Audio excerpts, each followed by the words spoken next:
June 1941, Operation Barbarossa. 3 million German soldiers crossed into Soviet territory, the largest invasion force in human history. Tanks rolled across the border. Luftwaffe bombers filled the skies. Stalin's Red Army was caught completely off guard. Within months, Nazi forces were closing in on Moscow. Hitler stood on the edge of total victory in Europe.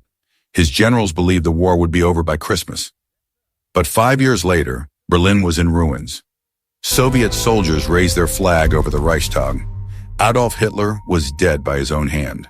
The Third Reich that was supposed to last 1,000 years collapsed after just 12. The question that haunts historians to this day: how did Nazi Germany go from dominating an entire continent to total defeat? This is the story of the real reason Nazi Germany lost World War II. The fatal decisions that doomed the Nazi war machine. If you want to understand why Nazi Germany lost World War II, you have to start with one simple fact. Germany never had the resources to win a long war. Because World War II wasn't just about armies and battles. It was about oil, steel, food, and factories. The side that could produce more tanks, more planes, more bullets would win. And from the very beginning, Germany was running on empty. In 1939, Germany was already behind. The Soviet Union had twice the population. America had 10 times the industrial capacity. Britain controlled the seas and a global empire. Hitler knew this. His own generals knew this. Germany's entire strategy was built on one desperate gamble: win fast before the enemy could mobilize. Blitzkrieg, lightning war, strike hard, strike fast, and force surrender before resources ran out. And at first it worked. Poland fell in weeks. France collapsed in 6 weeks. The Wehrmacht looked unstoppable. But each victory came at a cost. Tanks broke down, ammunition was spent, fuel reserves dropped, and unlike Britain or the Soviet Union, Germany had no way to replace what it lost. The country had almost no natural oil. Steel production was already stretched thin. Every offensive was bleeding Germany dry. Then came the decision that sealed Germany's fate. In June 1941, Hitler invaded the Soviet Union. Operation Barbarossa, the largest and most ambitious military campaign in history. Hitler believed the Soviet Union was weak, that Stalin's purges had gutted the Red Army, that one massive blow would bring the whole system crashing down. His generals warned him, fight on 2 fronts and Germany would lose. But Hitler didn't listen. The invasion began with devastating success. Millions of Soviet soldiers were captured. Entire armies were encircled and destroyed. German forces pushed deep into Soviet territory, capturing vital industrial centers and agricultural land. By December, advance units could see the spires of Moscow. Victory seemed within reach. But winter came early. Temperatures dropped to 40 degrees below zero. German soldiers had no winter uniforms. Tanks wouldn't start. Weapons froze. Supply lines stretched over 1,000 miles with no proper roads. The Wehrmacht, the most advanced army in the world, was fighting in summer uniforms against the coldest winter in decades. Meanwhile, Soviet factories relocated east of the Ural Mountains continued pumping out the tanks, planes, and artillery. Fresh divisions arrived from Siberia, trained and equipped for winter warfare. Hitler had made a catastrophic miscalculation. The Soviet Union didn't collapse. Instead, the invasion turned into a brutal war of attrition, exactly the kind of war Germany could not win. By 1942, Germany was fighting on multiple fronts. In the east, the Red Army was recovering. In North Africa, British forces were pushing back. In the Atlantic, German U-boats were losing the battle against Allied convoys. And looming on the horizon was the industrial giant that Hitler had underestimated, the United States. When America entered the war in December 1941, it brought something Germany could never match: industrial power on a scale the world had never seen. American factories began producing ships, planes, and tanks at a staggering rate. One new ship every single day, one bomber every 63 minutes. By 1944, America alone was outproducing Germany, Japan, and Italy combined. The numbers weren't even close. Germany's leaders knew they were in trouble. They tried everything to turn the tide. Albert Speer, Hitler's armaments minister, reorganized German industry, squeezing out every last tank and plane. Factories ran 24 hours a day. Slave labor from concentration camps was forced into production. But it wasn't enough. For every tank Germany built, the Soviets built 3. For every plane the Luftwaffe put in the sky, the Allies had 10. Then came the second catastrophic decision. In June 1944, the Allies launched D-Day. 156,000 troops stormed the beaches of Normandy. It was the largest amphibious invasion in history. Hitler had known it was coming, but gambled that his Atlantic Wall fortifications would hold. They didn't. Within weeks, Allied forces broke through German defenses and began the liberation of France. Now Germany was fighting a two-front war with no hope of victory on either. In the east, the Soviet Union launched Operation Bagration, a massive offensive that destroyed an entire German army group. 28 divisions were wiped out. It was Germany's worst defeat of the war, worse even than Stalingrad. The Red Army began its unstoppable march toward Berlin. In the west, American and British forces closed in from France and Italy. Germany was caught in a vice and the walls were closing in. But the resource gap alone doesn't explain Germany's defeat. Hitler made a series of strategic blunders that turned a difficult war into an impossible one. The first was his obsession with holding every inch of territory. German generals begged for tactical retreats, to shorten supply lines and regroup for counterattacks. Hitler refused. Every piece of ground had to be defended to the last man. The result was disaster after disaster. At Stalingrad, an entire German army was encircled and destroyed because Hitler ordered them to hold the city at all costs. 300,000 men lost for nothing. The second blunder was Hitler's interference in military operations. He had no formal military training, but insisted on micromanaging every campaign. Generals who disagreed were fired or ignored. Rommel, Manstein, Guderian, some of Germany's best commanders, were sidelined because they challenged Hitler's orders.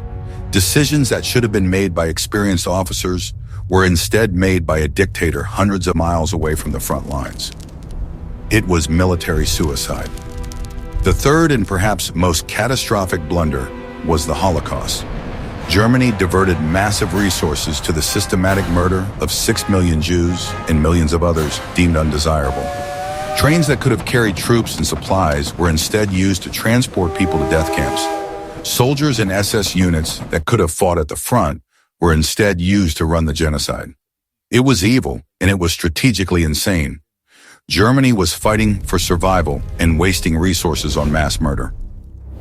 Then there was the decision to declare war on the United States. After Pearl Harbor, Hitler wasn't obligated to join Japan's war against America. Germany and Japan had a defensive pact, not an offensive one. But Hitler declared war anyway, believing America was weak and wouldn't be a serious threat. It was one of the worst decisions in military history. By declaring war on America, Hitler guaranteed that Germany would face the combined industrial might of the United States, the Soviet Union, and the British Empire. No country on earth could win that fight. By 1944, Germany was collapsing. The Luftwaffe had been driven from the skies. Allied bombers pounded German cities day and night. Dresden, Hamburg, Berlin, all reduced to rubble. Factories were destroyed. Oil refineries were targeted relentlessly. By the final year of the war, Germany had almost no fuel left. Tanks sat abandoned on roadsides. Planes couldn't take off. The Wehrmacht was reduced to using horses to move supplies. On the ground, the situation was just as desperate. The Red Army was closing in from the east with overwhelming force. Soviet artillery bombardments were so intense that entire German divisions simply ceased to exist. The Battle of Berlin began in April 1945. 2.5 million Soviet troops surrounded the city. German defenders included old men and teenage boys from the Hitler Youth.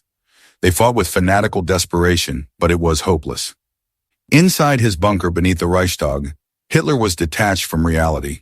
He moved imaginary armies on maps, issuing orders to divisions that no longer existed. His generals knew the war was lost, but were too terrified to tell him the truth. On April 30th, 1945, with Soviet soldiers just blocks away, Adolf Hitler committed suicide. His body was burned in a shallow grave. The man who had promised a 1,000-year empire left nothing but ruins. 7 days later, on May 7, 1945, Germany surrendered unconditionally. The war in Europe was over. The Third Reich was dead. The cost was staggering. Over 70 million people killed. Entire cities destroyed. Europe in ruins. The Holocaust had murdered 6 million Jews. Germany itself lost over 7 million people, both military and civilian. It was the most destructive conflict in human history. So what was the real reason Nazi Germany lost World War II? The answer isn't simple. It wasn't one battle or one decision. It was a combination of factors that made defeat inevitable. Germany started a war it couldn't sustain. The invasion of the Soviet Union stretched resources beyond breaking point. The industrial might of the United States made victory impossible. Hitler's strategic blunders turned difficult battles into catastrophic defeats. And the Nazi regime's evil ideology wasted resources on genocide instead of defense. But there's one factor that stands above all others. Germany was fighting enemies who simply would not quit. The Soviet Union absorbed unimaginable losses and kept fighting. Britain endured the Blitz and refused to surrender. America mobilized its entire economy for war. These nations had something Germany didn't. They were fighting for survival, for freedom, for the future. Nazi Germany was fighting for conquest and domination, and in the end that wasn't enough. Historians still debate the turning points. Some say it was Stalingrad in 1943, where the Wehrmacht's advance was stopped forever. Others point to D-Day in 1944, when the Allies opened the second front Hitler feared. Some argue it was the Battle of Britain in 1940, when the Luftwaffe failed to break British resistance. But the truth is simpler. Germany lost the moment it invaded the Soviet Union. From that point on, defeat was only a matter of time. The war taught the world hard lessons. Industrial capacity matters more than individual bravery. Logistics win wars, not just tactics. A nation fighting on multiple fronts against superior resources will eventually lose. And most importantly, evil regimes built on hatred and conquest will always collapse. The price of stopping Nazi Germany was horrific, but the price of failure would have been unthinkable.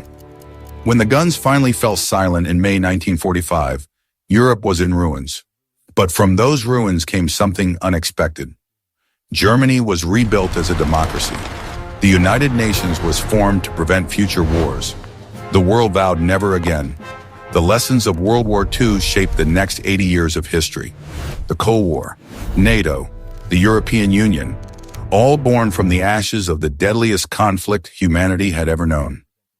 Some historians argue Germany could have won with different decisions. Better logistics, no invasion of the Soviet Union, no war with America. But others say defeat was inevitable, that Hitler's ideology and ambitions made catastrophic mistakes unavoidable, that a regime built on racial hatred and military conquest was doomed from the start. Was the cost worth it? Could it have been avoided? Those questions still haunt us today, because World War II wasn't just a war, it was a fight for the future of civilization. And the outcome determined the world we live in now. If you found this deep dive into history fascinating, consider subscribing for more documentaries and untold stories from World War II. Hit the like button and leave a comment with your thoughts.